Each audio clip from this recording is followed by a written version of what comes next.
Hello and welcome to class. We are going to begin Chapter 1 today. There is a discussion on your learning management system. Please take time to introduce yourself to your classmates and get to know each other. You're about to begin your study of human development from conception to death. At the moment of conception, a single cell begins that development that becomes a living, breathing human being. And that is only the beginning of the process of development. Life is exciting and precious. I'm glad you've chosen to study human development and enter into a scientific understanding of the process of change in human beings. This week you have 4 objectives: to describe human development and how its study has evolved, describe the domains of periods of human development, give examples of influences that make one person different from another, and discuss the principles of the lifespan perspective. During the course, we will discuss some big ideas, such as: why is science crucial for understanding how people develop? Are people the same always and everywhere, or is each person unique? How are the methods of science used to study development? And what must scientists do to make their conclusions valid and ethical? As future nurses and healthcare professionals, you have entered a science-based field. And it is important to understand the science. In this class, we will study the science of human development and the work of the scientists that advanced the field. We will see that in the beginning, the people that studied human development were primarily interested in infants and children, mainly because that is where they perceived the most interesting and rapid development to occur. Now we know that the lifespan, or womb to tomb development, is important to study. We know the study is important because your life and development can be positive or it can be negative. Can you give me an example of a positive development? Some examples would be toilet training or enrolling in a college course. There are also examples of negative development. Think a minute. What would an example of negative development be?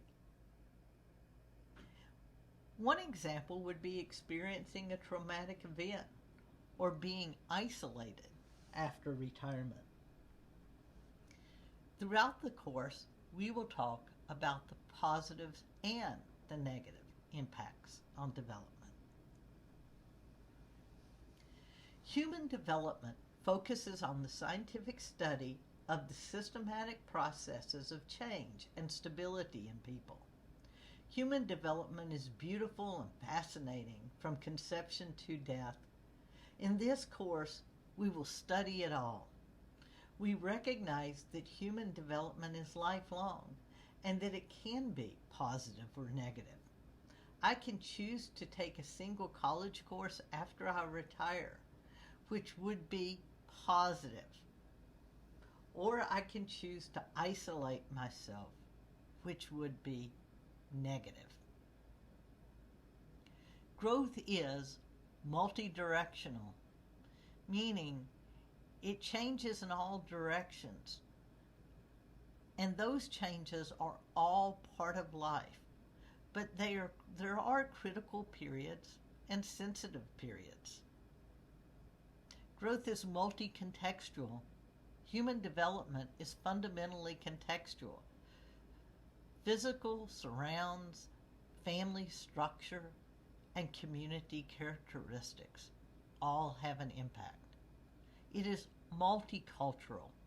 Culture is the system of shared beliefs, conventions, behaviors, and expectations, and more. It is multidisciplinary. It is biosocial, cognitive, and psychosocial. And it is plastic. Human traits can be molded, yet maintain durability of identity.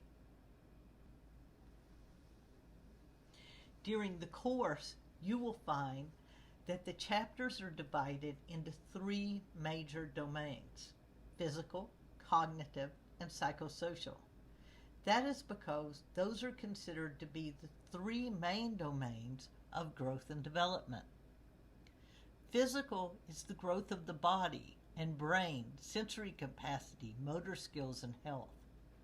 Cognitive is learning, attention, memory, language, thinking, reasoning, and creativity. And psychosocial is emotions, personality, and social relations. However, try not to think of them as totally distinct. Physical development impacts cognitive development, and cognitive advances and declines are related to physical and psychosocial development. Without meaning, social development, physical and cognitive, can suffer. What does it do to your self-confidence if you're physically awkward?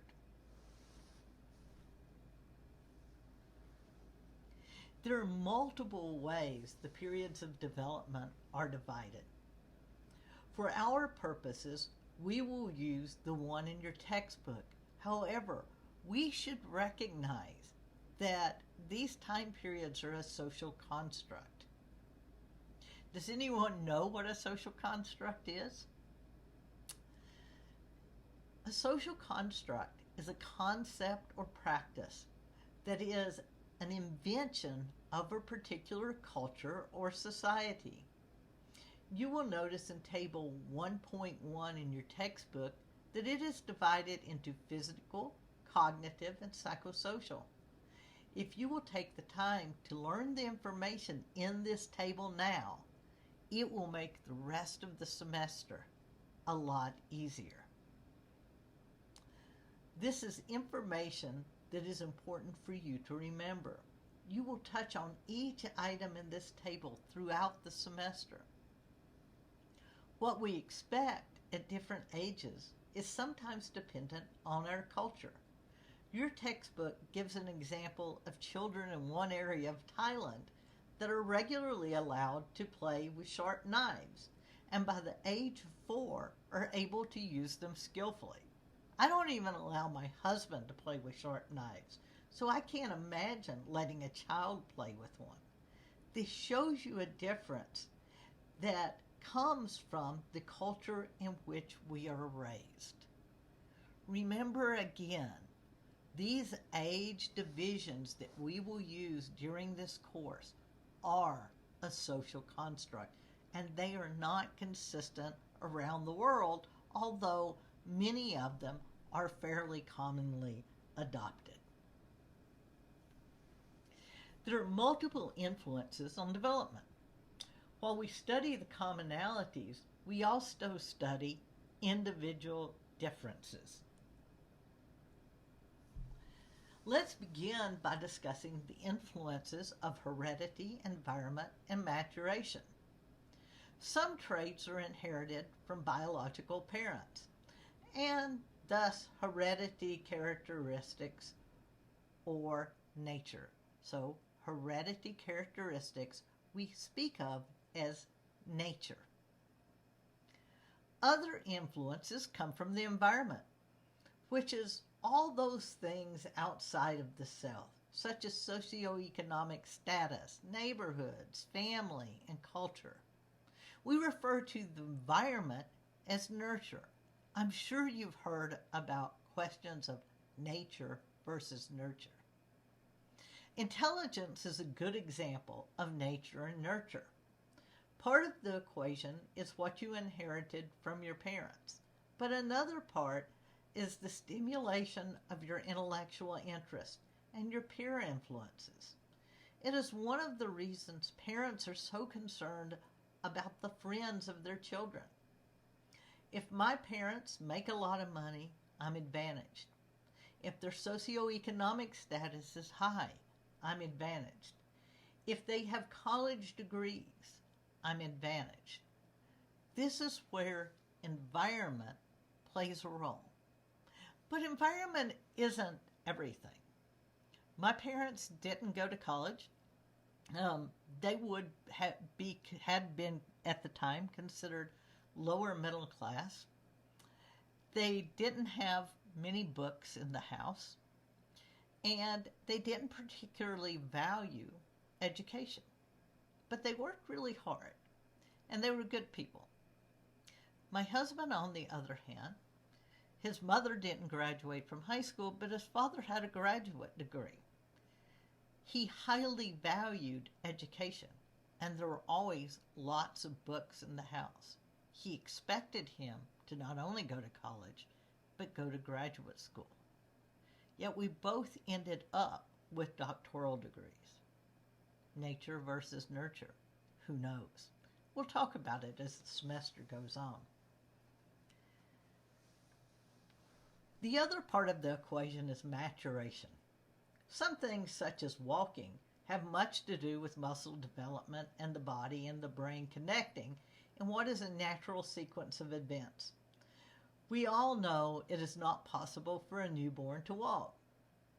And even when children begin to walk, it is amusingly awkward.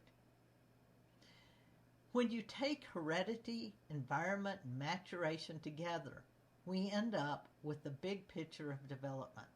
Not everyone develops physical or mental capabilities at the same rate, which is why we need to remember that we are individuals. And it's why you, as future nurses, need to pay attention and learn the range of what is normal and then what is outside the norm. Let's review. Heredity refers to? Do you remember the answer? Heredity refers to inborn characteristics inherited from the biological parents. By our nature, we're social beings. Some of us are more social than others. Our first social context is our family. I grew up in a fairly traditional family for that period of time. I had a mom, a dad, and 3 brothers. We lived close to aunts, uncles, cousins, and grandparents who at various times lived with us. Different families have different structures. A nuclear family is made up of 2 parents and their children. The children may be biological, adopted, or stepchildren. The number of people living in a traditional nuclear family has declined in the United States. There are multiple reasons, including divorce, but also a change in how we view the importance of a 2-parent household.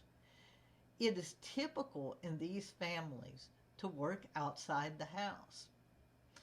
We also know that the divorce rate in the U.S. is high, which we will discuss later in the course.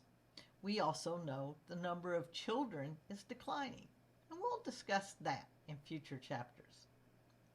The number of the people living in the United States in extended families has been steadily increasing. Do you have any speculation why this might be? Some of the reasons are economic reasons, immigration, housing shortages, and out-of-wedlock childbearing. A big part of it, though, really is economic conditions. This results in things like older children caring for younger children. Remember my family? Most of the time, we would have been considered a traditional nuclear family, 2 parents and their children living in a household. But there were times that I remember my great aunt living with us, and other times my aunt, uncle, and cousin living with us, and yet another time a cousin from California coming to live with us. That would be multi-generational kinship networks. That would be an extended family. Let's review again. In a typical nuclear family that is currently found in the U.S., would you expect both parents to work? In a typical nuclear families that are currently found in the United States, both parents work outside the home.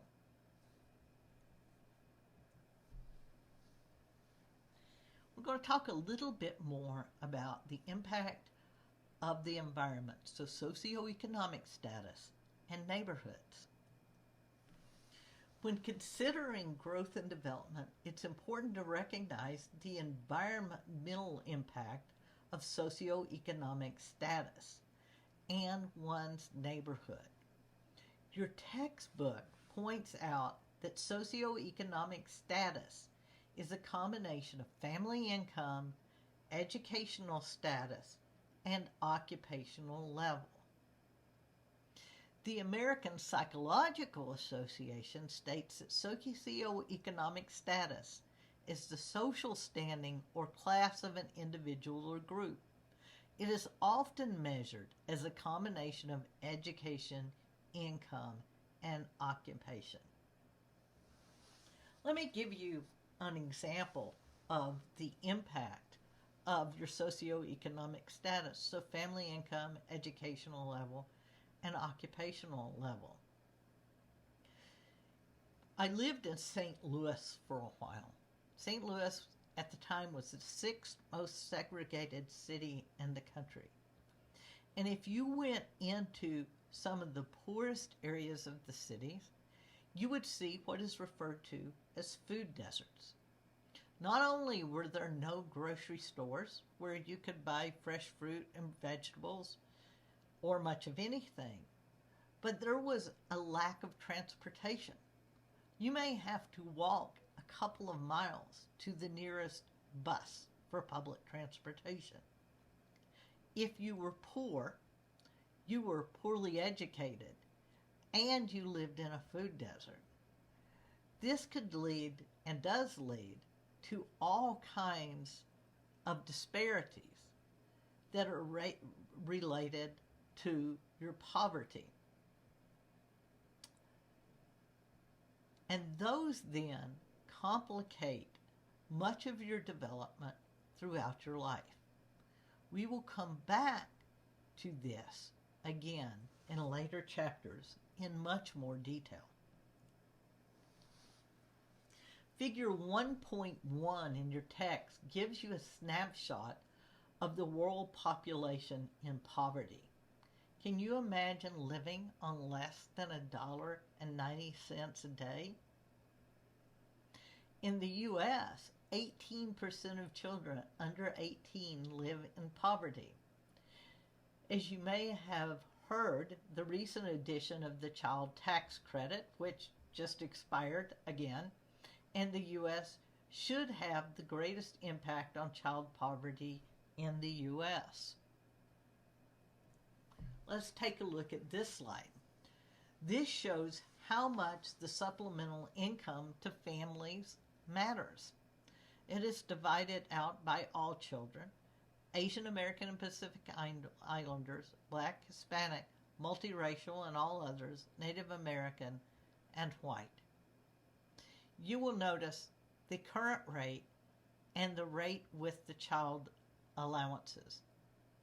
For many groups, especially Black, Hispanic, Native American, it drops the child poverty rate by half. Why do you think raising children out of poverty is important? Stop, take a minute, write down your answer. There are poverty-related risks. Poverty increases the chance of negative outcomes, including emotional and behavioral problems with children, potential declines in cognitive potential and school performance, being hungry, and inadequate access to health care, leading to poor health.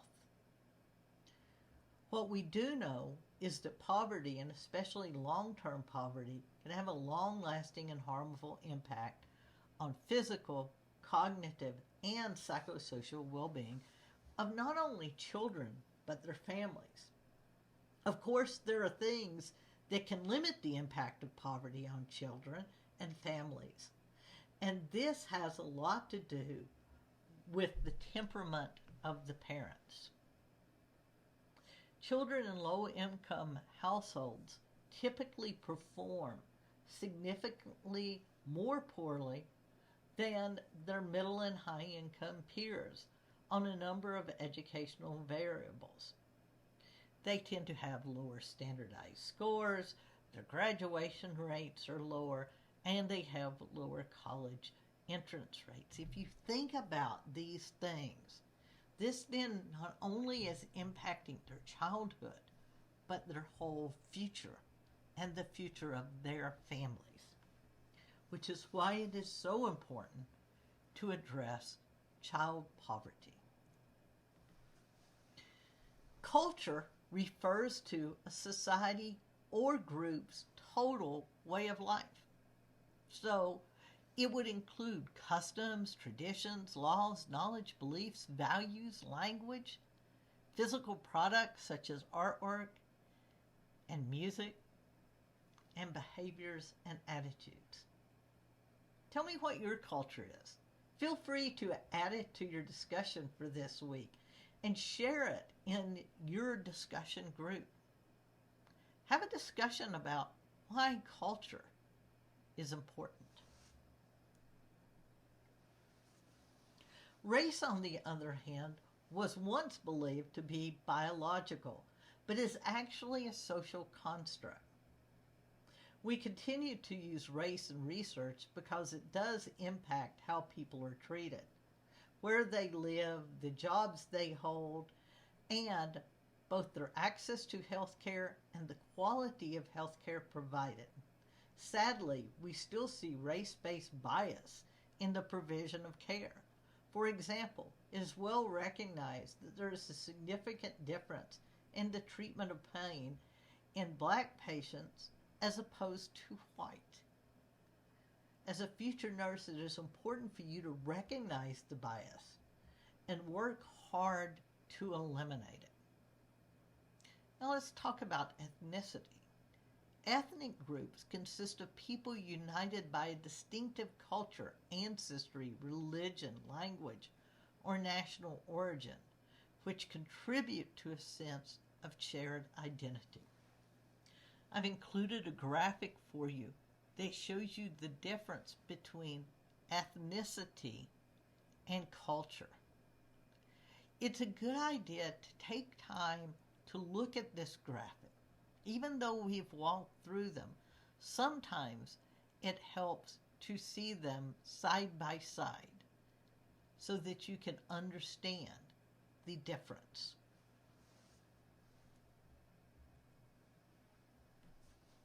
A little more review. Let's see what you remember. An ethnic group refers to, say it out loud. An ethnic group refers to a group united by ancestry, race, religion, language, or natural origins, which contribute to a sense of shared identity.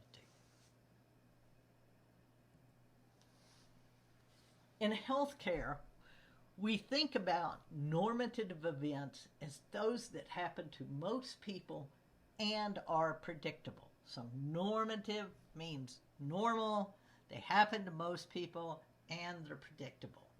For example, we don't go through puberty in our 30s or menopause in our teens. They are characteristics of an unusual event that happens to a particular person or a typical event that happens at a usual time. Okay, so non-normative. Characteristics of an unusual event that happens to a particular person or a typical event that happens at an unusual time. They are unique experiences of an individual, whether it's biological or it's environmental, and these shape that person's developmental process. They could include things like earning a master's degree or getting a job, or other non-normative events like going through a divorce or coping with the death of a child. Sometimes the events that occur to us, they occur as part of what we refer to as a cohort. A cohort is a group of people who were born at roughly the same time period in a particular society. Cohorts share histories and contexts for living, and the members of that cohort may have experienced the same historical events or cultural climates, and they then impact their values and their priorities and the goals that guide their lives. I'm going to give you an example. This is an example I pulled from Lumen Learning. It's a site worth taking a look at. Let me read this to you, and then I want you to think about it. And I hope it helps you understand the concept of what a cohort is. So, here's the example. Considering a young boy's concern if he grew up in the United States during World War II, let's call him Henry. What Henry's family buys is limited by the small budget and by a governmental program set up to ration food and other materials that are in short supply because of the war. He is eager rather than resentful about being thrifty and sees his action as meaningful contributions to the good of others. As Henry grows up, his family has a family of his own. He is motivated by images of success tied to his past experiences. He views a successful man as one who can provide for a family financially, who has a wife who stays at home and cares for the children, and children who are respectful but enjoy the luxury of days filled with school and play without having to consider the burdens of society's struggles. He marries soon after completing high school, has 4 children, works hard to support his family, and is able to do so during the prosperous post-war economics of the 1950s in America. But economic conditions change in the 1960s through the 70s. Henry's wife, Patricia, begins to work to help the family financially and to overcome her boredom with being a stay-at-home mom. The children are teenagers in a very different social climate, one of social unrest, liberation, and changes in the status quo. They are not sheltered from the concern of society. They see television broadcast in their own living room of the war in Vietnam, and they fear the draft. They are part of the middle-class youth culture that is very visible and vocal. Henry's employment as an engineer eventually becomes difficult, and as a result of downsizing in the defense industry, his marriage of 25 years ends in divorce. This is not a unique personal history. Rather, in a story shared by many members of Henry's cohort, historic contexts shape our life choices and motivations as well as our eventual assessments of success or failure during the course of our existence. Henry shares many normative age-related influences with his peers, such as entering the workforce at the same time or having kids around the same age, but also normative history-graded experiences such as living through the Vietnam War and the Cold War. Henry's unique life experiences such as having 4 kids, getting a divorce, and losing a job are the non-normative influences that also affect his development. Does this help you understand cohorts? You can always stop the video and take time to review it again, and then go back and look at the definitions of normative and non-normative experiences. Let's review. What is an example of a historical generation? Here's an example for you. A group of people born in the early 1990s during the first Gulf War. You have probably all seen this picture before. It's Konrad Lorenz with his ducks following him.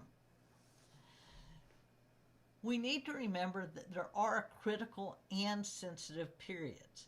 Konrad Lorenz showed that newly hatched ducklings will instinctively follow the first moving object they see. That is called imprinting. Imprinting is an example of a predisposition toward learning. Imprinting is an important biological instinct for survival in newborns. It is also a critical period. A critical period is a time when an event or absence of an event has an impact on development. I recently corrected an online post of a Catholic bishop on human development. His error was minor, but there are critical periods in the development of human beings, and no more so than prior to birth. It led to many people not understanding why it is important. It was important because there are critical periods. Remember, a critical period is a specific time when a given event or its absence has specific impact on development. It is if a necessary event does not occur during a critical period, normal development will not occur, and the resulting abnormal patterns may be irreversible. So some examples of critical periods include times during pregnancy, which is one of the reasons I bothered to correct the person's error. If a woman takes certain drugs, it can or contracts certain diseases at a specific time during pregnancy, the fetus may have effects of that drug or that illness, and those effects will be lifelong. In the U.S. and in many countries, there was a specific period of time when a lot of women took a drug for morning sickness, and the drug had horrible impacts of causing children to be born without limbs. If a certain muscular problem in the eyes is not corrected early, depth perception probably will not develop. Those are just a couple of examples of critical periods. But these critical periods aren't just while you're in the uterus. These will occur throughout your life. Some children are more profoundly impacted by their environmental events relative to other children. Your book gives an example of highly reactive children. Highly reactive children are those who experiences an adverse family event. So things, like if you lost a house, if your parents got divorced, are examples of adverse experiences. And those experiences may be, those children, those that are highly reactive, may be more likely to express aggression and behavior problems. However, when family adversity is absent, highly reactive children are more prosocial and more engaged in school than children low in reactivity. Many aspects of development, including physical domains like brain functioning, have been found to show plasticity, which refers to modifiability of performance. One way I like to help people think about what plasticity means is to remember that plastic molds into a shape and then holds that shape. But if you heat the plastic, then it can again lose that shape. Given plasticity, it is more useful to think of sensitive periods in which a person is particularly open to certain kinds of experiences. So there are periods of time when we are more open to certain experiences than other times. And finally, in this chapter, we talk about Balta's lifespan development approach. The lifespan development involves the exploration of the biological, cognitive, and psychosocial changes and the constancies that occur throughout the entire course of our lives. It has been presented as a theoretical perspective, proposing several fundamental theoretical and methodological principles of development. Let's walk through what those are. Development is lifelong. Development is multidimensional. Development is multidirectional. It has relative influences of biology and culture shift over the lifespan. Development involves changing resource allocation. Development shows plasticity. And development is influenced by historical context. So what does some of that mean? Lifelong development means that development is not completed in infancy or childhood or at any specific age. It is developed through the entire lifespan from conception to death. By multi-dimensional, it is referring to the fact that things like biological, cognitive, and social-emotional changes do occur. There is a dynamic interaction of all these factors that influence development. It is part of the reason your chapters are divided up into these three aspects of development. He states that the development of a particular domain is not strictly linear, but that development of certain traits can be both an increase and a decrease over the course of one's life. Plasticity implies that there is no single pathway that must be taken in an individual's development across the lifespan. And development occurs in context and varies from person to person, depending on the environmental factors around them, which is a way of saying we are all unique. And we all have our own unique environmental things that are touching our development every single day. I'll end this chapter by reminding you that human growth is a dynamic process, and that if you have any questions, please join me in office hours, and I will be happy to address them.